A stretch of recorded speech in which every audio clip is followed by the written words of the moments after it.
église où la femme prêche, c'est le diable qui prêche dans cette église-là. Quand vous écoutez une femme prêcher, vous écoutez Satan.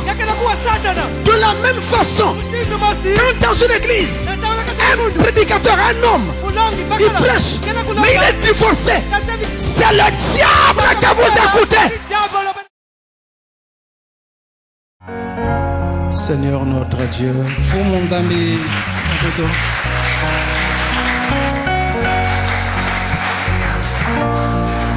nous rendons grâce pour cette occasion que tu nous accordes. Nous recommandons toutes choses et prions que ce moment soit une grande bénédiction pour nos âmes,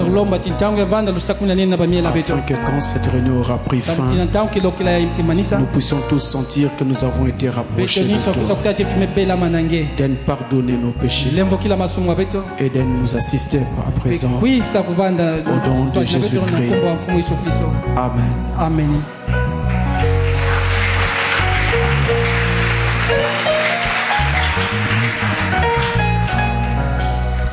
Je vous salue tous au nom du Seigneur. Alors nous allons directement dans les questions qui ont été posées. Et nous allons encore faire de notre mieux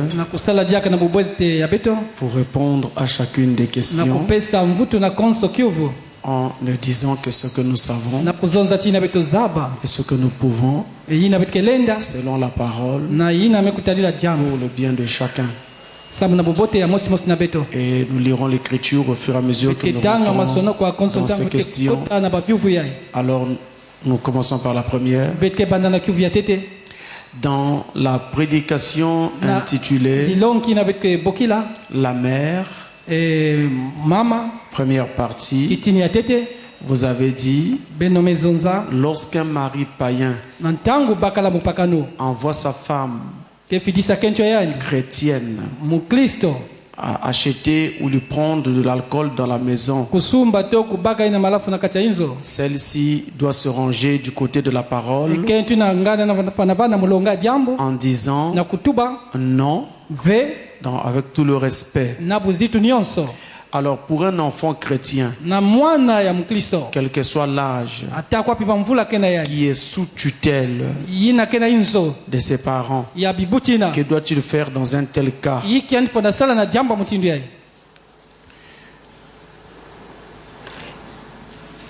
J'espère que vous avez suivi la question. Un enfant qui est sous tutelle, et on lui demande de faire quelque chose que la parole de Dieu interdit. Quel doit être le comportement de cet enfant? Alors allons dans 2 Timothée chapitre 3. 2 Timothée chapitre 3, le verset 15. 2 Timothée 3 verset 15, on va essayer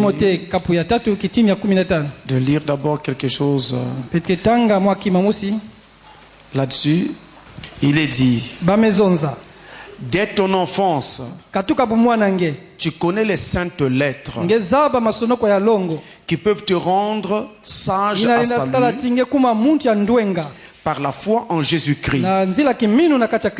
Dès ton enfance, tu connais les saintes lettres. Un enfant est, s'il est chrétien, il connaît les saintes lettres. Il connaît les saintes écritures. Il connaît la Bible. Il connaît l'enseignement de la Bible au sujet de l'alcool et au sujet de tout ce que Dieu appelle péché. Parce que s'il est chrétien, l'âge ne compte pas. La règle, c'est pour tous les chrétiens. Donc, en tant que chrétien, même si vous êtes encore un enfant, vous devez avoir la connaissance de la parole. Vous devez connaître ce que la parole de Dieu dit. Vous devez vous familiariser avec votre Bible. Lire la parole, connaître la parole, être précis avec la parole et être précis sur la parole. Et cela vous aidera donc dans les différentes choses que vous allez devoir rencontrer. Ensuite, nous allons dans Ephésiens 5. Ephésiens 5, le verset 8 à 11. C'est particulièrement le verset 11, mais je préfère lire depuis le verset 8. Du livre d'Éphésiens, chapitre 5. 8 à 11. Autrefois, vous étiez ténèbres. Et maintenant, vous êtes lumière dans le Seigneur. Marchez comme des enfants de lumière. Car le fruit de la lumière consiste en toutes sortes de bonté, de justice et de vérité. Examinez ce qui est agréable au Seigneur. Je reprends ce dernier verset. Examinez ce qui est agréable au Seigneur. Et ne prenez point part aux œuvres infructueuses des ténèbres, mais plutôt condamnez-les. C'est le verset 11. Ne prenez point part aux œuvres infructueuses des ténèbres. Autrement dit, ne participez pas aux œuvres des ténèbres. Avant de dire un mot de plus, je voudrais vous amener à cette petite anecdote. Imaginez deux personnes qui sont en train de se battre sur une voie quelque part. Et il y a l'un qui fait tomber son arme, un couteau peut-être, ou quelque chose comme ça. Vous êtes de passage et il vous dit, donnez-moi ce couteau, je vais l'achever. Vous dites, bon, mais c'est pas moi qui vais tuer, c'est lui. Vous prenez le couteau, vous lui donnez, et lui l'achève son adversaire. Quand l'affaire va passer au tribunal, vous serez libre. Vous ne savez pas comment la bagarre a commencé. Vous ne savez pas quel était le problème. Mais vous avez aidé à tuer. Et à cause de cela, vous passez en jugement. Et donc quand quelqu'un veut prendre de l'alcool, c'est lui qui boit. C'est lui qui décide de pécher contre Dieu. Mais vous l'aidez à pécher contre Dieu en lui servant de l'alcool, en allant lui acheter de l'alcool ou quelque chose de ce genre. Alors vous participez à son péché. C'est ce qui s'appelle prendre part aux œuvres infructueuses des ténèbres. Ce que la Bible dit que nous ne devons pas faire. Donc que doit faire cet enfant? Eh bien, peu importe que ce soit un enfant ou un adulte, il dira, excusez-moi, ma foi, je ne parle pas de ma religion, ma foi ne me permet pas de toucher à l'alcool. Si vous voulez en prendre, je vous en prie, allez vous servir vous-même. Vous parlez respectueusement, c'est tout. Maintenant, ne vous attendez pas à être aimé après. Ne vous attendez pas à être applaudi. Nous ne cherchons pas l'applaudissement des hommes, mais nous cherchons l'approbation de Dieu. Dans les églises des saints, on estime les frères et les sœurs par rapport à leur caractère vis-à-vis de la parole. Et Dieu, comment est-ce qu'il nous estime? Est-ce par rapport à l'ancienneté ou comme il veut? Car dans la Bible, il y a eu des prophètes qui étaient déjà estimés par Dieu depuis le sein de leurs parents. Comment expliquez-vous cela? Alors, pour les hommes, tout comme pour Dieu, le principe reste le même. On estime en général les gens par rapport à leur caractère, par rapport à ce qu'ils sont. Vous savez vous-même que dans vos familles, il vous arrive d'apprécier des enfants par leur comportement. Et vous dites, cet enfant est très respectueux. Cet enfant est vraiment poli. Vous voyez? Mais c'est son caractère là que vous êtes en train de regarder. Et ça se passe ainsi dans la famille restreinte. Ça se passe ainsi dans le cercle familial élargi. Et ça se passe ainsi dans les relations communautaires. Donc nous estimons les gens par rapport à leur caractère, à ce qu'ils sont, à ce qu'ils représentent. Il arrive aussi qu'on estime les gens par rapport à la fonction qu'ils remplissent. On estime aussi les gens parfois à cause de la valeur qu'ils représentent. Peut-être qu'ils ont un très grand diplôme, peut-être qu'ils ont une formation qui les distingue, ou des dons particuliers. Toutes ces choses amènent également à estimer les gens.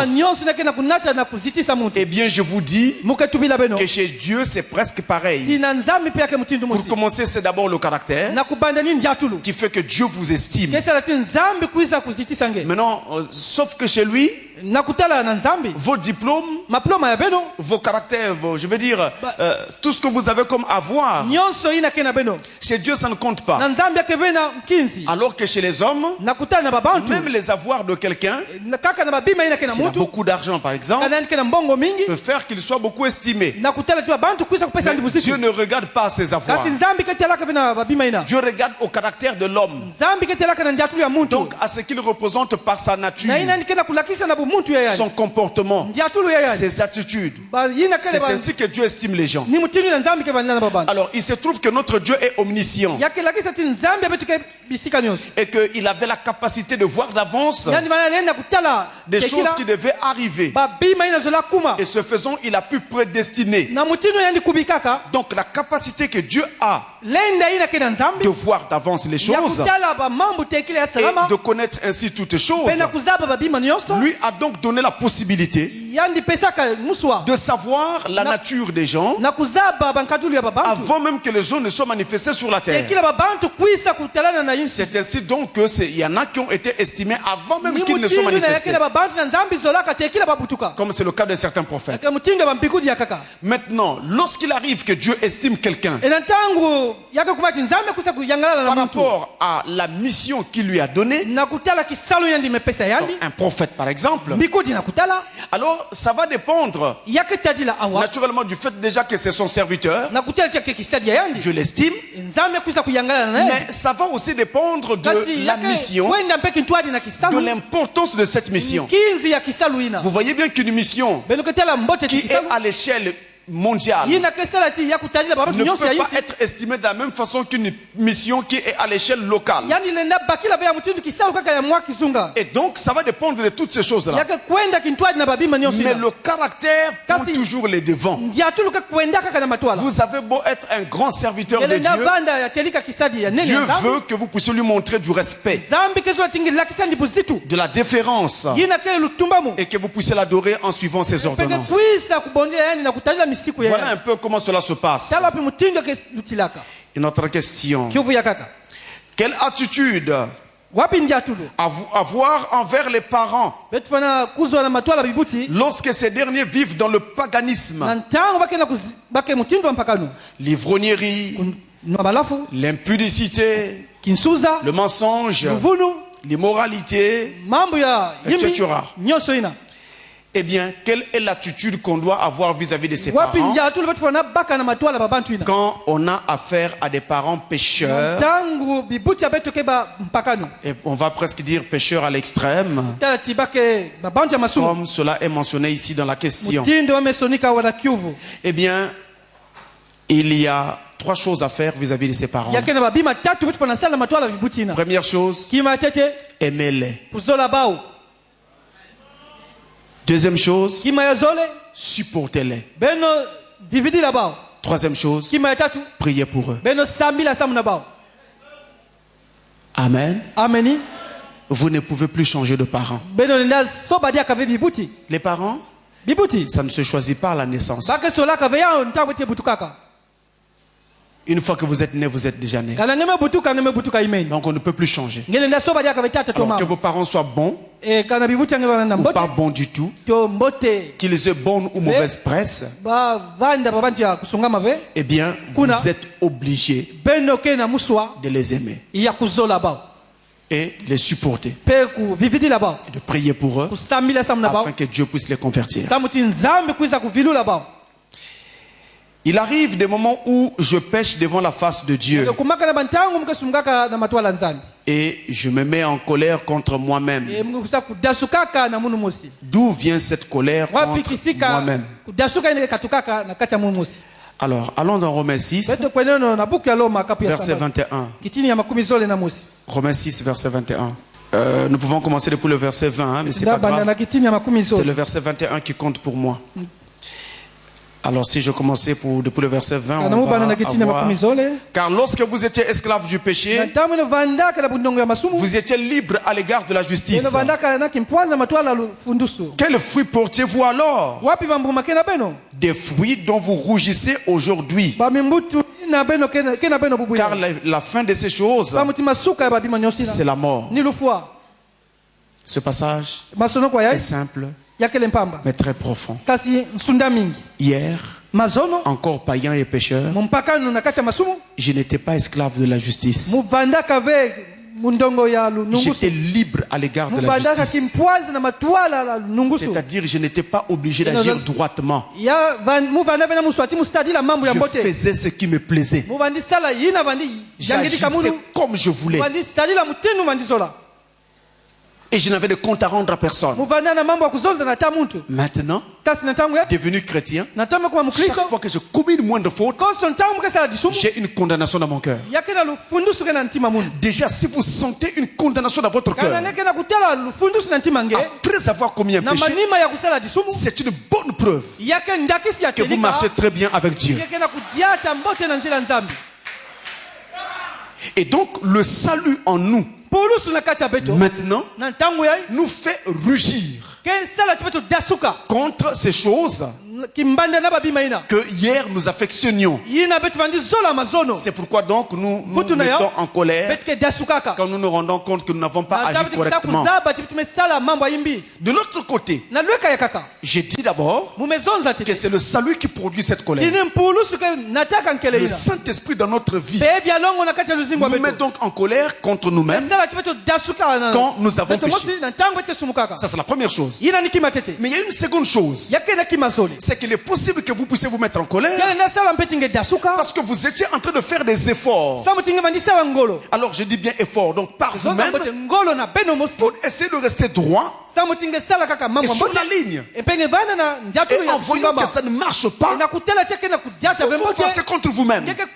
Ça peut aussi être une preuve que vous n'êtes pas encore sauvé. Parce que quand on est sauvé, on ne fait pas des efforts pour vivre la vie de Dieu. On la vit de façon automatique. Donc il n'y a pas d'effort. C'est Dieu qui vit sa vie en vous. Alors surveillez très bien.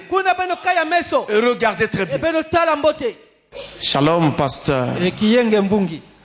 Il dit, j'ai une question qui me dérange concernant le vin alcoolique. Dans le livre de Proverbes 31, 6, il est dit, donnez de la liqueur forte à celui qui périt. Plus grave, dans le livre d'Ésaïe 5, verset 22, où il est dit, malheur à ceux qui ont de la bravoure pour boire du vin et de la vaillance pour mêler des liqueurs fortes. Pasteur, si la Bible est aussi rigoureuse sur la question comment notre Seigneur Jésus-Christ, aux noces de Cana, a-t-il transformé de l'eau en vin alors que cela était prohibé? La Bible ajoute dans le livre d'Habakkuk ce qui suit. Malheur à celui qui fait enivrer son prochain. Veuillez mettre la lumière sur la chandelière. Alors écoutez ceci. Le vin, le vin alcoolisé et tout ce qui est alcool est interdit. Les chrétiens nés de nouveau n'y touchent pas. Ils ne prennent pas de l'alcool. On peut vous présenter ça comme on veut. La parole de vérité reste. Maintenant, le vin, lui, il est fait à partir des raisins.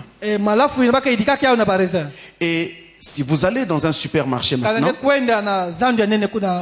vous achetez des raisins, vous les pressez avec un appareil ou de façon traditionnelle, et que vous buvez le jus immédiatement récolté, vous verrez clairement qu'il s'agit d'un jus.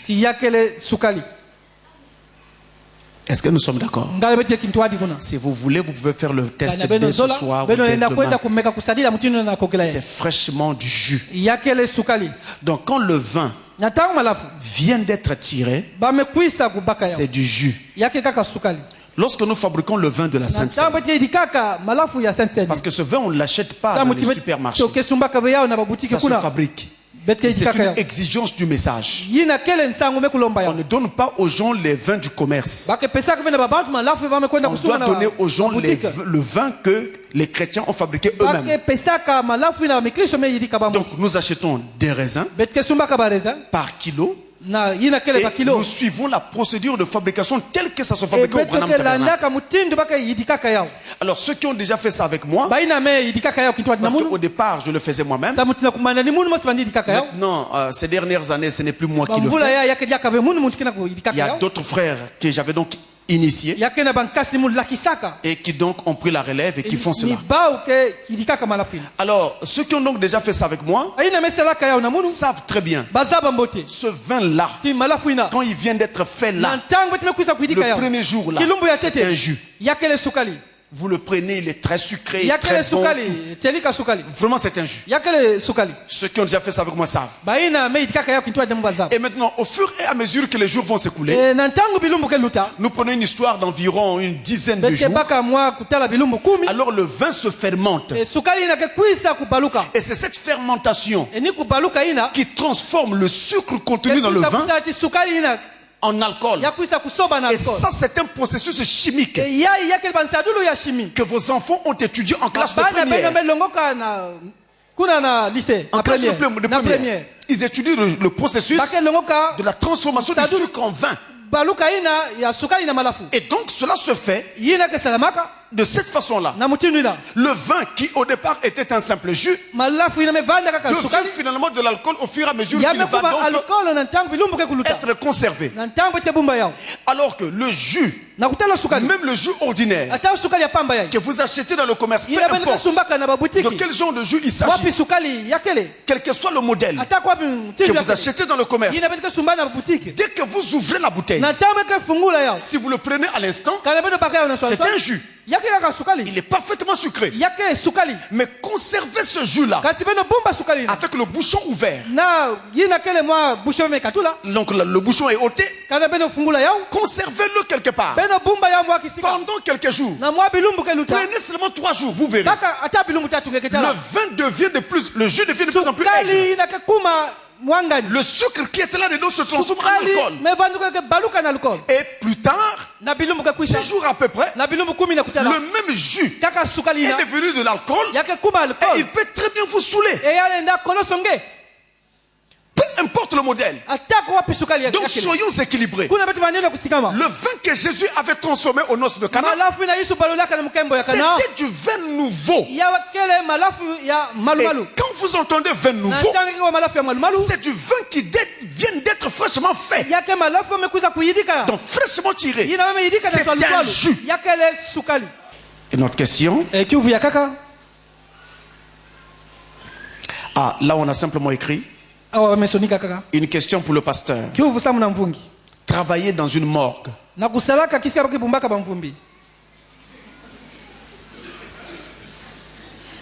C'est toujours ce qui est écrit. Ça vient certainement du culte de la dernière fois. Nous parlons des attitudes chrétiennes à l'égard du travail. Puisque nous disions qu'il n'y avait pas de saut métier. Alors on pose la question, est-ce qu'un chrétien peut aller travailler dans une morgue? La morgue est un endroit où l'on garde et l'on entretient les cadavres, donc les morts, avant qu'ils ne soient ensevelis. Autrefois, on enterrait quasi immédiatement les morts. Et d'ailleurs, ça se fait encore dans certaines coutumes. Tel que chez les Ouest africains, quelqu'un meurt le matin, en tout cas le même jour il est enterré. Donc ils ne savent pas ce qu'on appelle les morts. Ils n'utilisent pas les pompes funèbres.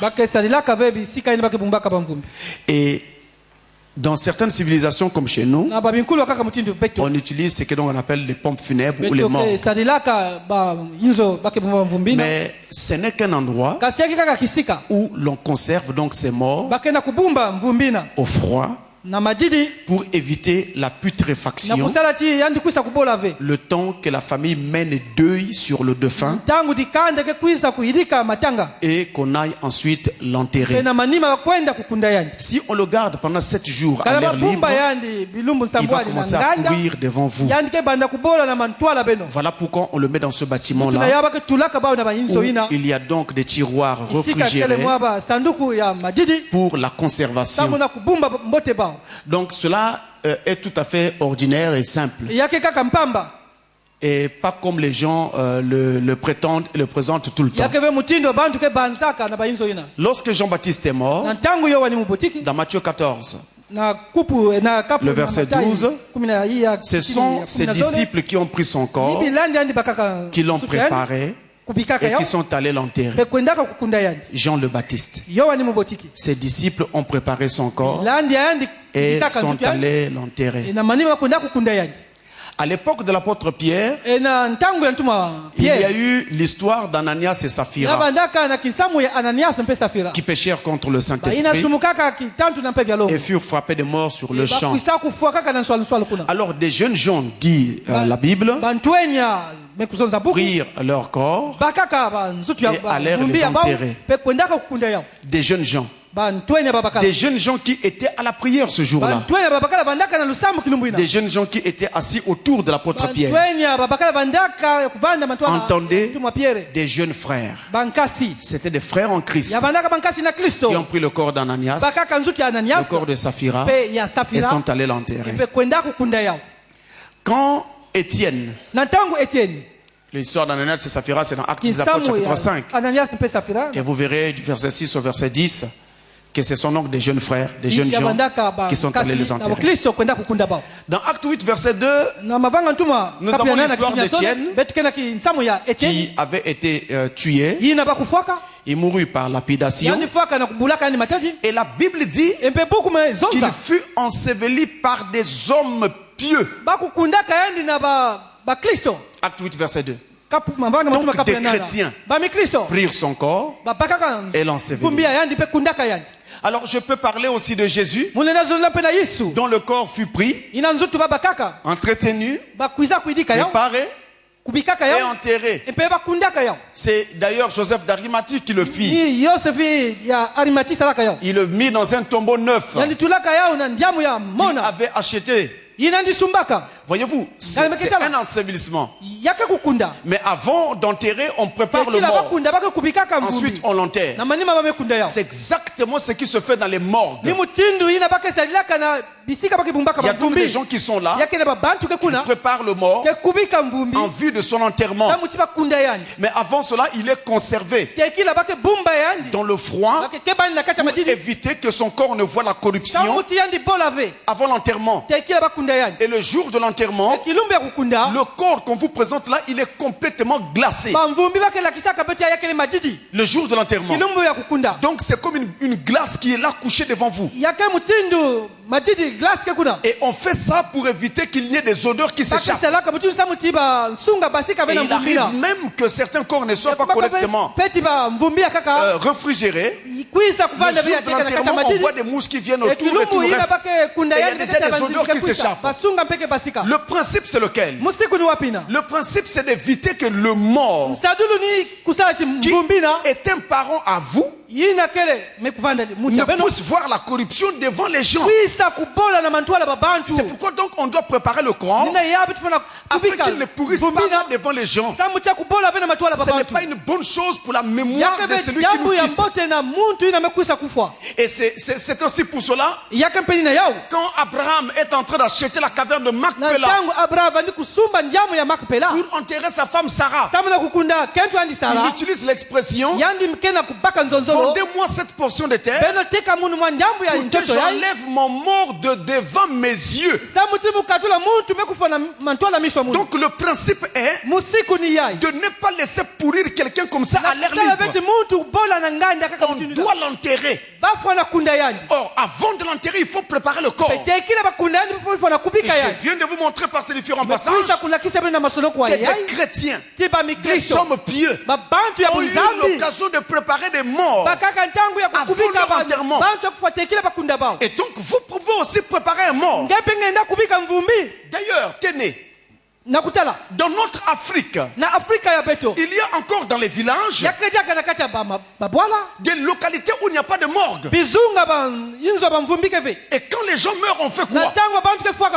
C'est les gens du village, les gens de la communauté, les gens de la famille qui doivent préparer le mort en vue de l'enterrement. Et ils prennent souvent le risque de garder le mort pendant environ 2 jours. Parce qu'ils savent que la corruption commence à s'installer à partir du 3e jour. Vous voyez? Alors qu'est-ce qu'on va dire? Qu'est-ce qu'on va faire? Ils n'ont pas de morgue, mais ils utilisent des moyens traditionnels pour maintenir le corps, l'entretenir et l'enterrer. Et moi je vous dis qu'un chrétien peut travailler dans une morgue. Maintenant, si vous voulez aller travailler dans une morgue avec d'autres intentions, là je ne sais pas. Mais je parle d'un travail comme un travail ordinaire. Un chrétien peut travailler dans une morgue. Oui, messieurs.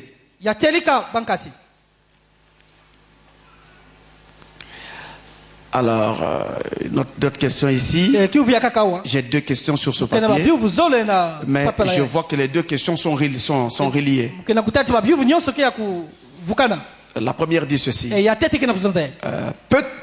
peut-on pas voter par tirage au sort? Est-ce qu'on ne peut pas voter par tirage au sort? Vous me suivez? Je lis la seconde question qui est reliée à ça. Quelle différence y a-t-il que d'avoir plusieurs diacres? Plutôt, quelle différence y a-t-il que d'avoir peu de diacres et plusieurs diacres? Quand parmi ceux-ci, il y en a qui sont impolis.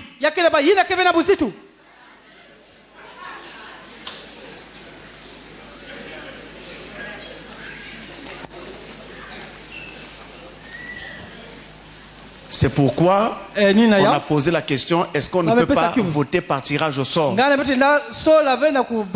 Il s'agit du vote des diacres. Alors si je vois bien, ça veut dire que cette personne aurait voulu refuser sa voix ou son choix à plusieurs diacres, mais il était obligé de lever la main quand on dit... Parce qu'on va voir qu'elle n'a pas levé la main. On peut chercher à savoir pourquoi. Mais le jour des votes, les diacres en question vous tournent le dos. Donc en fait, ils ne voient pas qui vote pour eux et qui ne le fait pas. Bon, maintenant, est-ce qu'on ne peut pas voter par tirage au sort? On commence par cette première question. Est-ce qu'on ne peut pas voter par tirage au sort? Par principe, oui. On peut voter par tirage au sort. Mais dans la pratique, dans l'usage, quand Frère Branham faisait le vote des diacres dans son église, il le faisait à main levée. Et ce n'était pas par tirage au sort. Et donc c'est cet usage que nous suivons. Je me fais comprendre? Je me sentirais vraiment mal à l'aise de faire quelque chose que le prophète ne faisait pas. Oui, messieurs. Aujourd'hui, je prêche à la télévision. Mais j'ai beaucoup de prédications de Frère Branham retransmises à la télévision en direct. Quand Frère Branham a prêché sur les investissements, retransmission à la télévision en direct. Il est en train de prêcher, en train de voir la télé. Paraît-il que la télévision était mauvaise? Pourquoi retransmettre sa prédication à la télé même une fois? Donc vous voyez, je serais très mal à l'aise de faire quelque chose que le prophète n'aurait pas fait ou n'aurait pas dit. Alors, l'autre question, la différence entre plusieurs diacres et peu de diacres. Bon, en fait, on peut avoir peu de diacres. Le nombre n'est pas... Il n'est pas dit qu'on doit avoir obligatoirement beaucoup de diacres. Mais vous conviendrez avec moi que le nombre va avec les effectifs de l'église. Vous ne savez peut-être pas ce que nous faisons, mais je dois vous dire que nous travaillons 24 heures sur 24.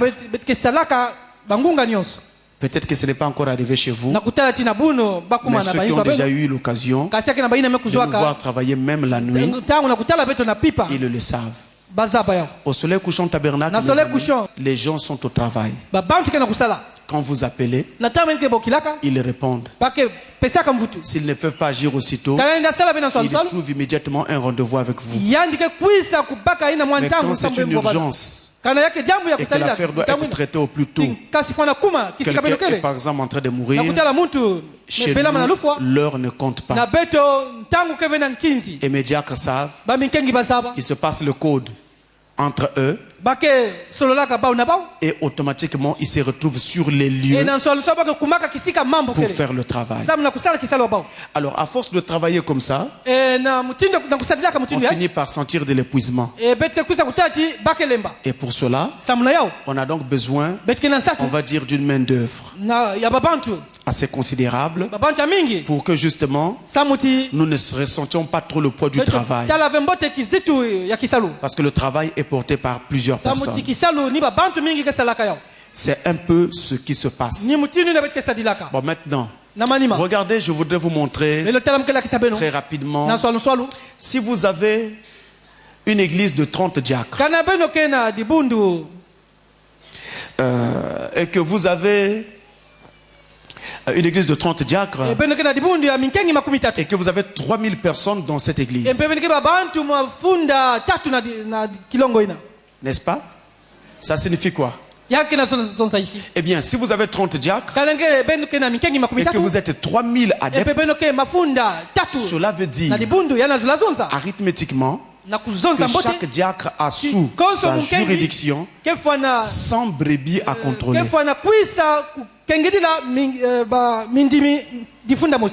C'est comme ça que ça se gère. Or, ils ne sont pas 30. Et vous êtes 3000. Donc du coup, à l'heure où nous parlons, chaque diacre a sous sa gestion plus de 100 adeptes. Vous ne réalisez pas ça. Vous avez du mal à le réaliser. Mais nous, c'est comme ça que nous fonctionnons. Et c'est comme ça que nous calculons ces choses dès le départ. C'est la raison pour laquelle nous avons ce nombre de diacres. Et nous voulions, pour cette année par exemple, avoir 30. Mais nous n'avions pas pu. C'est pourquoi nous nous sommes arrêtés là où nous nous sommes arrêtés. Parce qu'il y a des exigences pour être diacre. J'ai vu une question comme ça ici. Et donc, si les gens ne remplissent pas ces conditions, ils ne peuvent pas être sélectionnés. Voilà un ensemble de choses qu'il faudra donc prendre en ligne de compte. Maintenant, je suis aussi d'accord qu'un diacre doit être poli. Mais il faut faire la différence entre l'impolitesse et le politiquement correct. Vous savez, vous pouvez appeler impolitesse le fait qu'un diacre vous intime l'ordre de faire ceci ou de quitter là où vous êtes pour vous mettre plutôt à tel autre endroit. Normalement, le diacre n'a pas besoin d'user d'une telle autorité. Mais le message donne ce droit au diacre si, après avoir parlé gentiment, il ne s'est pas fait entendre, il ne s'est pas fait comprendre, alors le message lui donne le droit de vous intimer l'ordre. Et vous devez écouter ce qu'il vous dit. Et Frère Branham dit, si vous ne l'écoutez pas, alors vous avez affaire à moi. Et aux États-Unis, vous rentrez dans une église et vous vous comportez de façon indécente. Vous manquez du respect à un diacre. Vous allez en prison. Ça, c'est l'Amérique. Ils respectent les églises. Et ce n'est pas une blague. Une église est une institution. Si vous entrez dans une banque ou dans n'importe quel service ici et vous commencez à foutre du bruit, à semer du scandale, quelqu'un vous dira non monsieur, calmez-vous. Mais si vous ne vous calmez pas, la chose à faire c'est d'appeler la police. On va vous prendre, on va vous amener. Et une église est aussi une institution. Qu'est-ce que vous croyez? Pour preuve, il y a même beaucoup d'activités qui se font dans la nation. Où finalement les gens ont besoin des églises. Parce qu'ils savent que les églises touchent un grand nombre de gens. Et que par exemple, si on veut parler de la paix dans un pays, on peut très bien se servir des églises pour cela. Parce que les gens écoutent leur pasteur. Et quand leur pasteur leur dit de ne pas faire n'importe quoi, de ne pas se révolter, mais de garantir la paix dans le pays, et écouteront ce pasteur-là. Donc on ne fait pas n'importe quoi dans une église. Les diacres doivent être respectés. C'est une institution. Et pas n'importe quelle institution. Une église sérieuse est reconnue par l'État et a des documents pour exister en tant qu'église. Vous pensez que si Soleil Couchant Tabernacle n'avait pas de documents, vous seriez là? Vous ne seriez pas là? Soleil Couchant Tabernacle, tous ces documents, tout.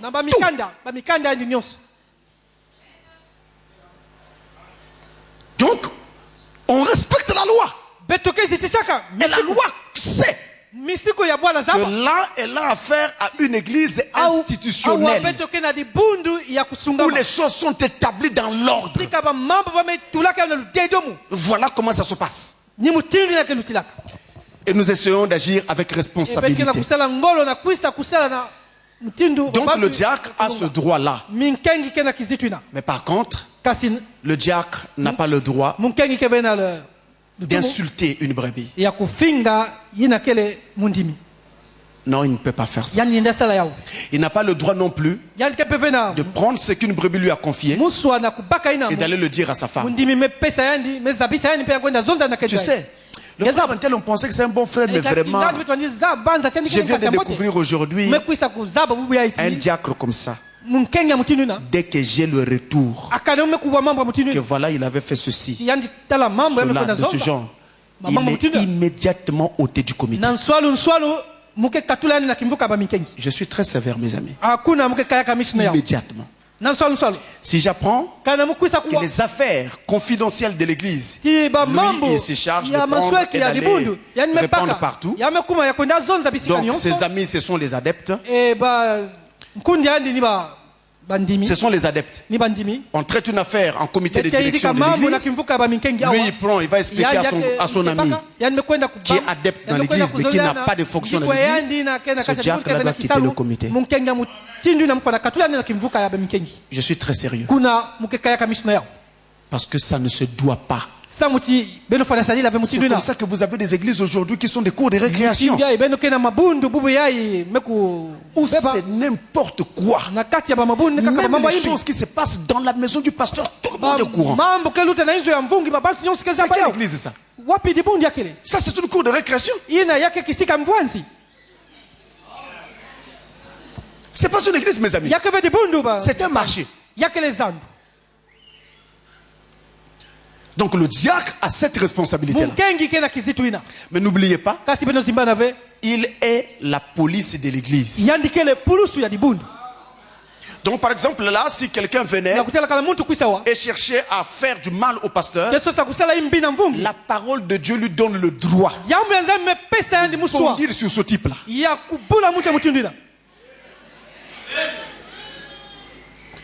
Vous comprenez?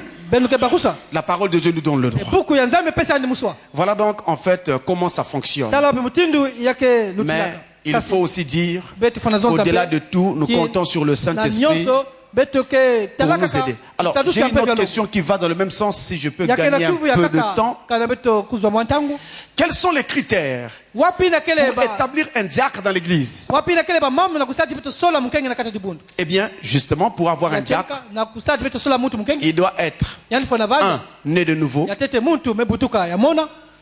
2. Il doit être marié à une seule femme. S'il a 2 femmes, 3 femmes, peut-être 15 femmes, disqualifié. Même déjà à partir de 2, disqualifié. Attention, s'il vit avec une seule femme, mais hier, il avait une autre femme de qui il avait divorcé, il ne peut pas être diacre. Donc de toute sa vie, une seule femme. S'il y en a une autre qui était partie au Canada, il ne peut pas être diacre. Donc c'est cela.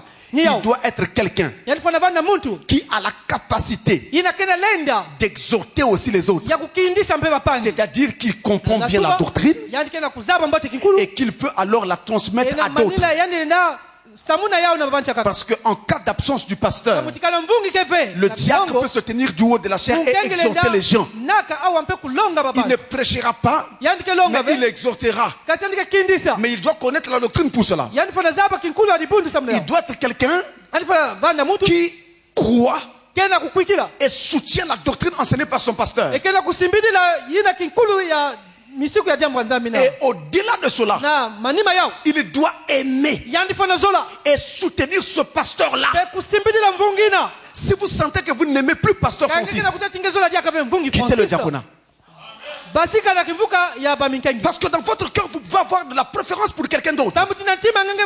Quittez le diaconat. Quittez. C'est simple. Si quelqu'un ne vous aime pas, ou ne vous aime plus, ce n'est pas un problème. C'est son choix. Mais vous ne pouvez pas avoir une telle position dans votre cœur et être diacre aux côtés du pasteur Francis. Ça ne se fait pas. Parce que pour un vrai diacre, il est prêt à se donner la mort pour son pasteur. Avant que le pasteur ne tombe, on doit d'abord le faire tomber lui. Et dans son cœur, il doit dire: mon pasteur ne tombera pas avant que vous ne soyez passé sur moi.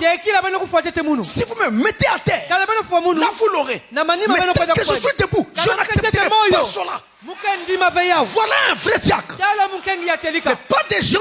Dès qu'ils entendent, vous avez entendu, le pasteur a dit, le pasteur a fait, ils se mêlent aux gens, ils se mêlent aux calomnies. Et le voilà qui commence à commenter les événements contre son pasteur, alors qu'il était d'abord censé faire la couverture. Je parle comme un homme. Mais je vous donne là le conseil de Dieu. Si vous sentez, je parle au diacre, que ça ne va pas quitter le diaconat. Et les affaires de l'église, quand on les traite, ça reste confidentiel. Je dis bien confidentiel. Si un diacre a la langue un peu trop tendue, il n'est pas digne d'être un diacre. Il doit quitter le diaconat. De toute façon, quand je découvre moi-même, je frappe.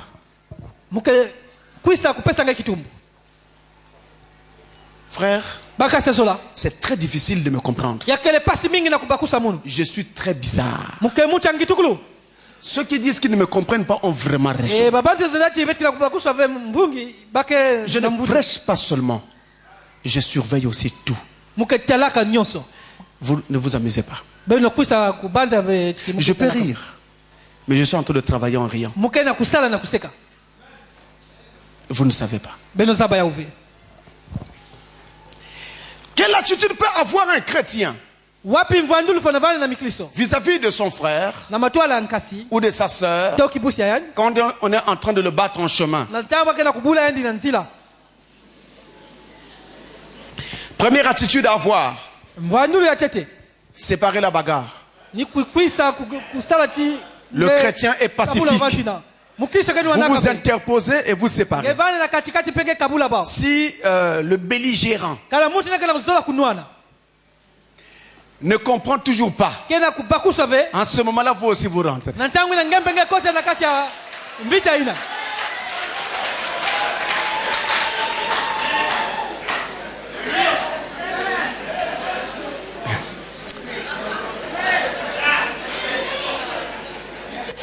Je suis sérieux, vous rentrez.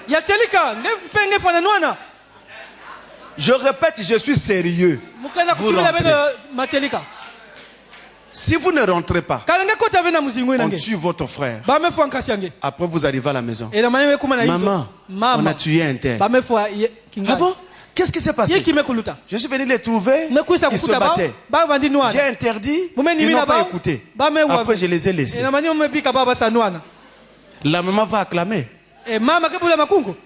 La maman va vous maudire. Parce que vous avez laissé tuer son fils. Vous comprenez? Donc la chose à faire, c'est de défendre d'abord son frère. Vous n'avez pas de choix. Vous avez agi en tant que chrétien? Laissez. Si ça s'arrête, tant mieux, gloire à Dieu. Si ça ne s'arrête pas, vous rentrez. Alors, mon temps est en train de se terminer. On me pose une question ici, elle est en anglais. Hein? Excusez-moi, elle est en anglais, je la lis telle qu'elle est.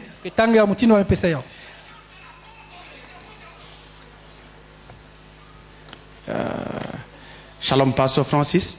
Shalom, Pasteur Francis. May the Lord Jesus Christ bless you and your family.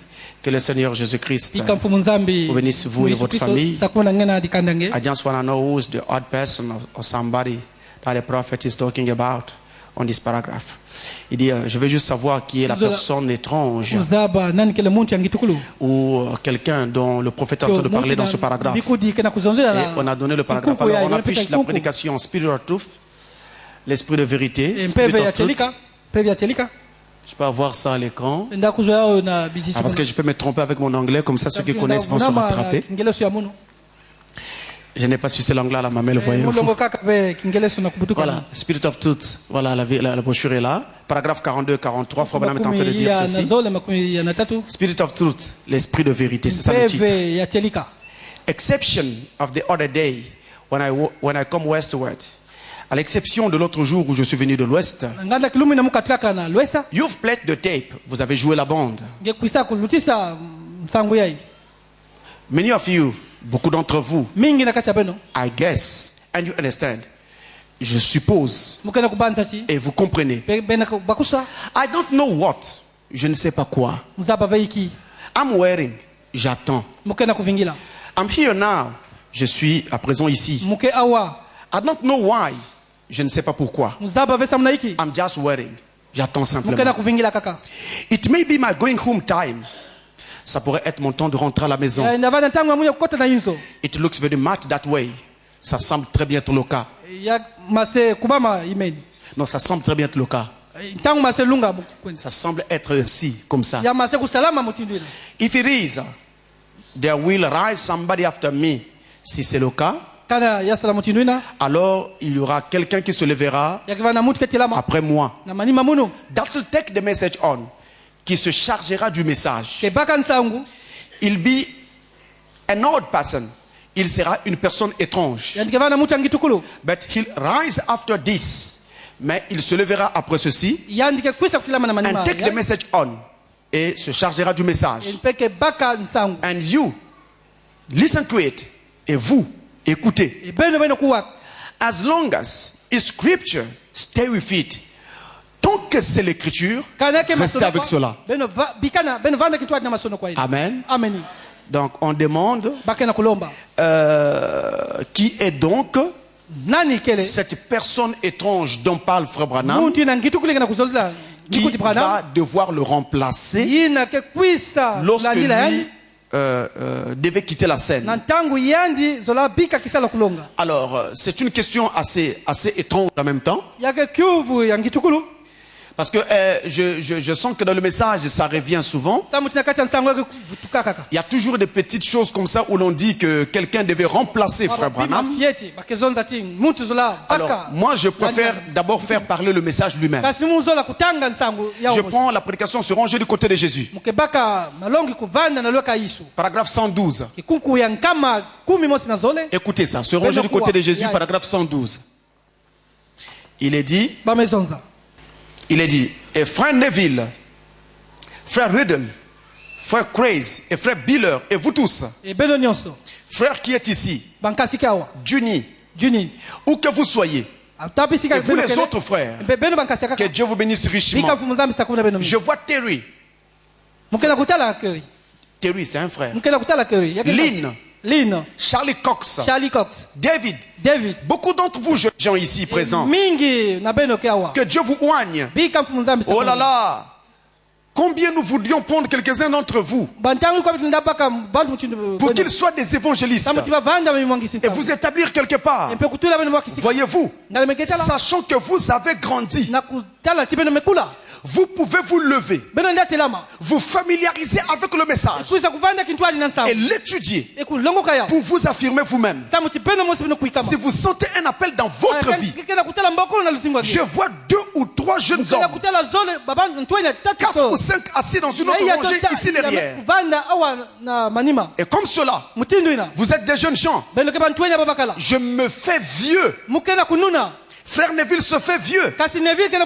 Nous sommes des hommes d'âge moyen. Si le temps s'écoule, nous allons quitter la scène après un moment. Vous devez prendre notre relève. Voyez-vous? Vous entendez ça? Vous devez prendre notre relève. Là, il ne s'agit plus d'un individu. Il s'agit de plusieurs jeunes gens. Je me fais comprendre là. La pensée du message, en fait, c'est celle-là. Frère Branham avait l'habitude de dire, même si je ne suis plus là, quelqu'un continuera. Oui, il y aura toujours quelqu'un qui va continuer. Mais de qui s'agira-t-il? Eh bien, c'est l'ensemble des Éphésiens 4 qui se sont levés après ce message. Il n'y aura pas un autre ministère après celui-là. Parce que nous n'avons que 7 messagers dans la main droite de Dieu. Il y a une autre prédication ici. Je la prends aussi, même si c'est une lecture assez longue, mais je la prends. C'est la prédication l'adoption, prêchée le 22 mai 1960. Paragraphe 1. Paragraphe 1, alors c'est un long paragraphe. Il est en train de dire nos précieux amis Nous sommes heureux d'être de retour ici à l'église ce soir. Il fait un peu chaud. Alors nous allons tâcher de faire le plus vite possible. D'aborder tout de suite le message. Je saute.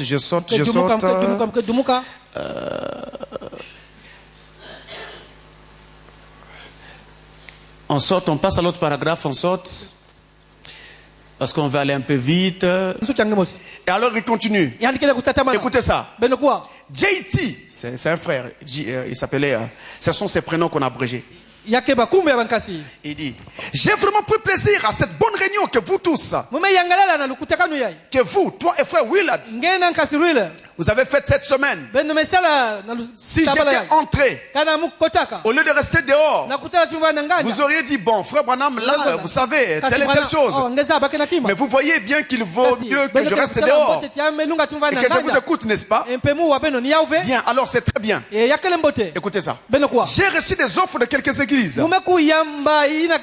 Si jamais vous êtes intéressé, si vous êtes prêt à devenir pasteur maintenant, si vous avez reçu votre formation, et je crois que c'est le cas, et que vous êtes bien affermi, il y en a une dans l'Oregon, quelques-unes dans l'état du Washington, en Californie, en Arizona et à différents endroits. Si jamais vous voulez prendre une église en charge ou quelque chose, et bien ici même, ce serait un bon point de départ. Ici même, partout où il y a des âmes qui crient, juste dans les réserves indiennes. Et partout où vous voudriez aller. Je m'arrête encore un instant là. On m'a parlé d'un village où il y a une grande assemblée de près de 400 personnes. Il n'y a pas de pasteur. Ah, Frère Didas connaît le lieu, je crois. Parce que les gens qui sont dans ce lieu-là essaient de nous contacter de temps en temps. C'est ici au Congo. Ils n'ont pas de pasteur. Frère Branham dit jusque dans les réserves indiennes. Donc, jusque dans les forêts, partout nous devons aller. C'est tout ça le message. C'est pas seulement rester en ville. Mais je dois vous dire la vérité. La raison pour laquelle les pasteurs se sont tous agglutinés en ville, c'est parce que les églises mères installées en ville n'ont pas soutenu les pasteurs qui étaient dans les villages. Or, quand c'est comme ça, vous avez envoyé un pasteur dans un village, vous lui faites un salaire, de sorte qu'il se prenne en charge, lui et sa famille là-bas. Parce que dans ce village-là, j'y ai été. Je me rappelle d'un culte dans un village, le montant de l'offrande, 50 francs. Le jour de mercredi ou vendredi, 50 francs. Le dimanche, 350. Vous voyez un peu. Qu'est-ce qu'un pasteur va faire avec 50 ou 350? C'est pourquoi donc les églises mères installées en ville doivent les soutenir. C'est comme ça que l'œuvre de Dieu va de l'avant et ira de l'avant. Et partout où vous voulez aller, vous n'avez qu'à nous le faire savoir. Parce que je crois, les frères, que vous êtes ancrés à présent. Je continue très rapidement. Je saute encore. Juste le paragraphe qui vient après ça. On continue. Parce que je vais vous montrer un peu des choses qui... C'est simple mais ça aide. Il y a frère Rudel. Là-bas sur la route. Je dois aller à son église pour une réunion dans quelques jours. Frère Rudel va faire des réunions de réveil. Je me souviens du temps où il fallait toujours que je pousse ce jeune homme. Ce jeune homme là partout. Je voulais qu'il s'attelle à la tâche, qu'il prêche. Il était tellement timide. Il disait, je ne suis vraiment pas capable de parler. Vous devriez l'entendre. Amen. Voyez, vous ne savez pas ce que vous pourriez être capable de faire quand vous laissez le Saint-Esprit s'emparer de vous. C'est vrai. Il y a aussi frère Graham Snelling. Le frère ici, Graham Snelling, était au Branham Tabernacle. C'était le pasteur associé de Frère Branham avant. Frère Branham l'avait écarté. Mais ils sont restés frères. Et ensuite, il a continué à prêcher le même message. Et lui, il était à Utica. Il y a aussi Frère Graham Snelling à Utica. Et Frère Junior Jackson, là-bas. Nous les considérons toutes comme nos petites églises sœurs qui sont avec nous. Nous sommes tous ensemble. Nous n'avons aucun désaccord côté doctrine. où nous partageons les mêmes espérances, les mêmes ambitions, les mêmes doctrines. C'est ça qu'on appelle l'assemblée. Nous nous serrons les coudes. Nous partageons tout. Nous ne formons qu'une seule église. Et nous aimerions vraiment en voir s'installer un peu partout. Nous en avons quelques-unes en Afrique, quelques-unes en Inde, et partout dans le pays. C'est comme ça que nous voulons les voir, en train de répandre la nouvelle un peu partout. Et je vois ces jeunes hommes qui avancent, comme frère J.T. Parnell ici, et frère Willard, et les autres là, alors qu'ils avancent, des jeunes hommes, et que moi je prends de l'âge. S'il y a un demain, ce sera eux les hommes de demain. Je ne veux pas que ce message meure. Jamais. Il ne le peut pas. Il doit continuer à vivre. Et je ne crois pas qu'il nous reste encore beaucoup de temps pour l'apporter. Amen. Je peux m'arrêter là. Les hommes de demain, ce sont donc les Éphésiens. Alors ne venez pas me dire, pasteur, nous avons trouvé quelqu'un là-bas. C'est lui dont parlait frère Branham. Alors très rapidement, je prends ces dernières questions. Shalom pasteur, j'aimerais avoir une lumière sur ces deux sujets, à savoir dans Marc 13, verset 19 à 31, il nous est rapporté les événements, sinon les fléaux qui frapperont la terre avant la venue du Seigneur. Plus précisément, pendant la grande tribulation. De qui parle-t-on au verset 20 de ce chapitre? L'église épouse ou celle qui sera rachetée? C'est simple mes frères. On parle de l'église épouse. Si vous voulez le comprendre, regardez le verset 22. Vous avez parlé du verset 20 de Marc 13, mais regardez le verset 22 qui veut juste après. On parle du groupe des élus. Donc, on parle donc de l'église épouse au verset 20 de Marc 13. Je ne lis pas Marc 13, c'est assez long à cause du temps. Toujours dans ce passage, comment situer les 144 000 juifs? Bon, c'est assez délicat parce que dans ce passage, certaines choses sont dites de façon implicite et non pas de façon explicite. Alors, mais au moins vous pouvez regarder d'abord le verset 28 où il est parlé du figuier. Le figuier qui doit bourgeonner, c'est Israël. Et qui dit Israël, il ne s'agit pas de toute la nation, mais il s'agit de 144 000. Vous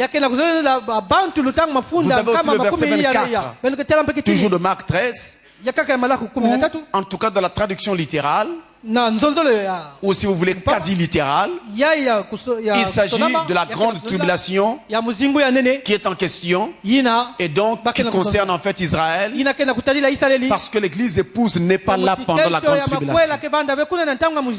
Alors dernière question. Je crois Mordicus en ce que dit la Bible au sujet du ministère de la femme, conformément à 1 Timothée 2 verset 12. Cependant, peut-on toujours dire que c'est le Seigneur Jésus qui les appelle, comme Judas, derrière la chair, combien même leur ministère appelle à la conversion, la repentance et autres, ou c'est le diable? Est-ce que c'est Dieu qui les appelle ou bien c'est le diable qui les appelle? Parce qu'on voit quand même qu'au travers du ministère de certaines femmes, des gens être convertis, des gens se repentir et pleurer, des gens recevoir le Saint-Esprit, des gens être guéris miraculeusement. La femme lève la main, les gens tombent. Est-ce que quand on voit tout ça, on ne peut pas dire que c'est Dieu qui appelle ces femmes-là. On serait tenté de le dire. On serait tenté de le dire. Parce que vraiment quand on voit des signes surnaturels, ça fait peur. Les signes viennent pour confirmer leur ministère. Qu'est-ce qu'on va encore dire? Moi, je vous amène dans un passage de l'Ancien Testament. Ancien Testament. C'est le dernier passage de la soirée, je crois. Deutéronome 13, verset 1 à 5. Je n'oublierai jamais ce chapitre que je vais lire maintenant. Il est très précieux pour mon cœur. Je bénis Dieu de m'avoir montré ce chapitre il y a si longtemps. Vous allez voir combien c'est beau. Suivez ça. Deutéronome 13, verset 1 à 5. Écoutez. S'il se lève au milieu de toi un prophète ou un songeur qui t'annonce un signe ou un prodige et qu'il y ait accomplissement du signe ou du prodige dont il t'a parlé en disant allons après d'autres dieux, des dieux que tu ne connais point, et servons-les. Tu n'écouteras pas les paroles de ce prophète ou de ce songeur, car c'est l'Éternel votre Dieu qui vous met à l'épreuve pour savoir si vous aimez l'Éternel votre Dieu de tout votre cœur, de toute votre âme. Vous irez après l'Éternel votre Dieu et vous le craindrez. Vous observerez ses commandements.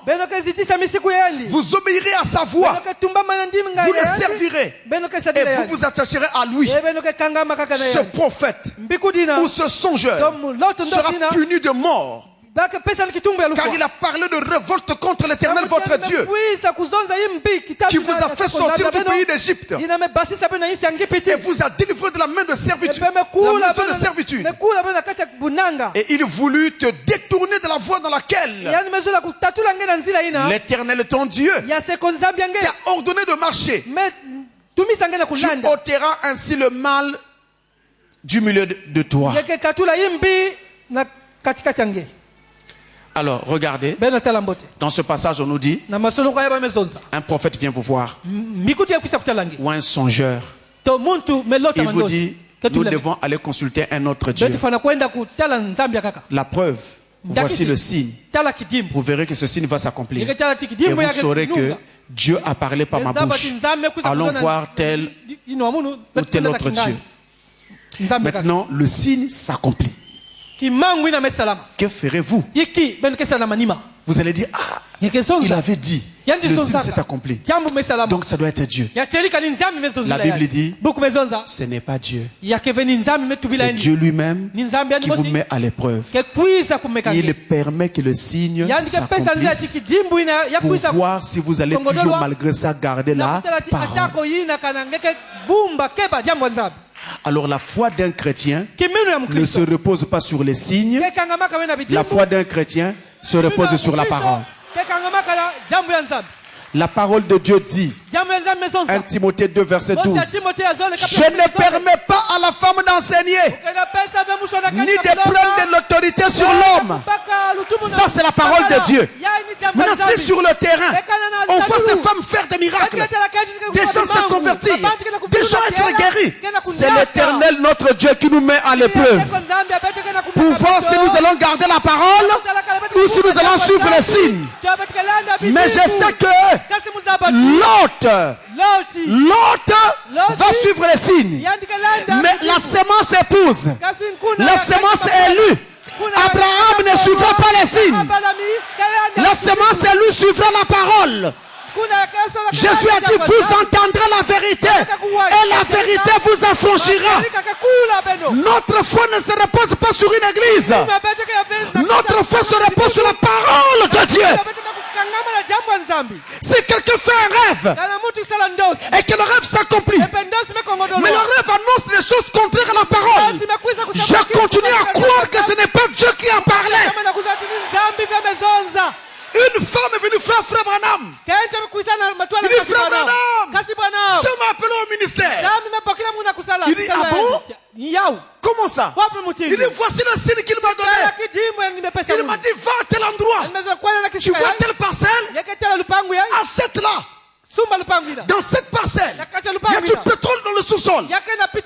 Tu vas exploiter ce pétrole, tu prends l'argent et tu vas évangéliser la terre. C'est vrai? La femme est partie. Elle est allée voir la parcelle. Elle a acheté. Elle a appelé les prospecteurs. Ils sont arrivés. Ils ont examiné le terrain.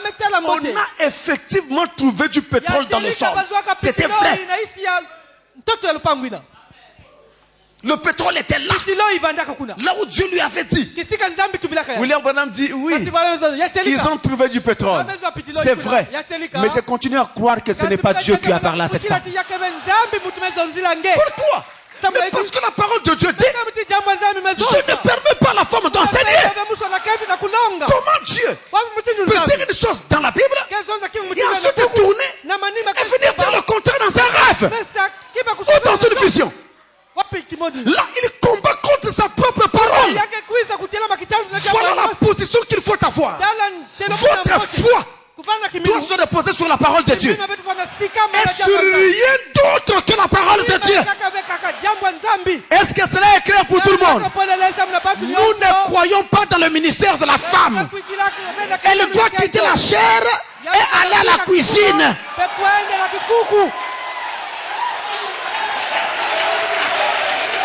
Quand Jésus était sur la terre, il a appelé beaucoup de disciples.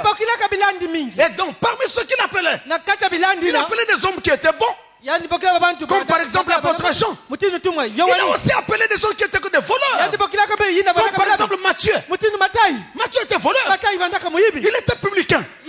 Percepteur d'impôts. Et la Bible est claire, il était voleur. Il a appelé Matthieu un voleur. Il a même appelé un démon, Judas, à son service. Il dit toi viens. Mais il savait que c'était un démon. Mais il n'a pas appelé une seule femme. Le démon oui, la femme non. Le voleur oui, la femme non.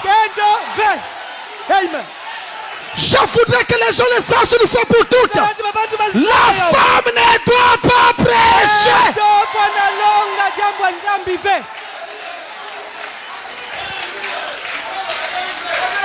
Vous allez nous embrouiller comme ça. Et vous embrouillez les enfants de Dieu. Le prophète dit, une église où la femme prêche, c'est le diable qui prêche dans cette église-là.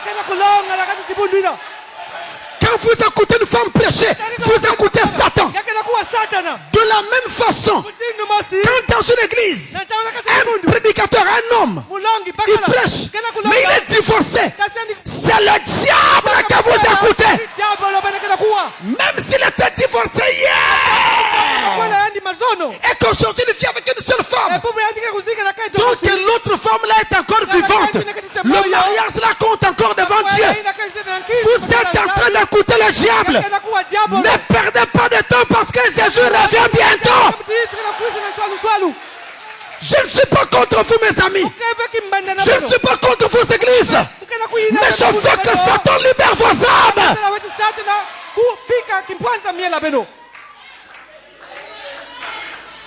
Voilà la vérité. Même si après on ne va pas m'aimer, ce qui est important, c'est que les élus aiment la parole.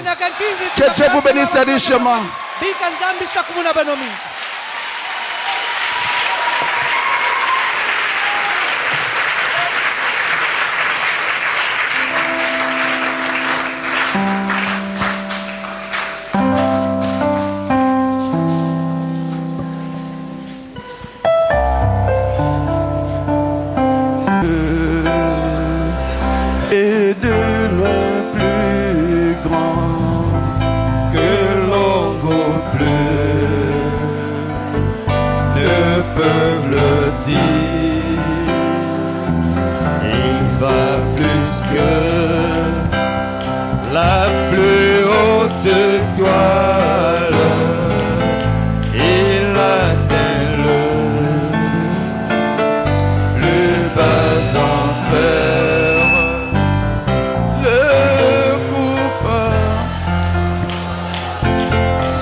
son Fils pauvre,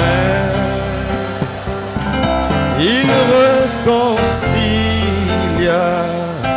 son Fils errant, lui pardonna. Dieu Tout-Puissant, notre Père Céleste, Créateur de toutes choses, nous voulons te dire merci parce que tu as permis qu'avant que cette journée ne s'achève, que nous puissions être dans ta présence. Et tu avais fait la promesse disant, il n'y a aucune personne qui vient dans ma présence et qui repartira telle qu'elle est venue. Voilà pourquoi, cher Seigneur Jésus, étant dans ta présence, Père bien-aimé, tu nous as enseigné ta parole. Mais nous croyons, Père bien-aimé, que ton serviteur Paul a dit, je ne suis pas venu auprès de vous avec la parole seulement, mais aussi avec la démonstration de la puissance de Dieu. Laisse que cette parole que nous venons d'écouter ce soir puisse véritablement manifester la puissance de nos vies, et que toute vie qui ne confesse pas ton nom s'éloigne de nous. Toute maladie, toute infirmité s'éloigne complètement de nous, Seigneur. Père bien-aimé, c'est toi qui as les paroles de la vie. À qui d'autre irions-nous, Seigneur? Puisse ta parole imprégner complètement nos âmes et que nous puissions te ressembler totalement, Seigneur. Bénis ce peuple, oh Dieu. Remplis-le encore davantage de ta grâce. Et n'oublie pas toute cette église, ainsi que son conducteur, notre pasteur. Nous le remettons entièrement entre tes mains. Soutiens-le et assiste-le, Seigneur. Comme tu as été avec ton prophète Branham, sois toujours avec lui nuit et jour. Alors que nous remettons toutes choses entre tes mains, va avec nous, Seigneur, et que ton Esprit Saint puisse continuer à nous enseigner. Alors que nous remettons tout entre tes mains, au nom de Jésus-Christ notre Dieu. Amen.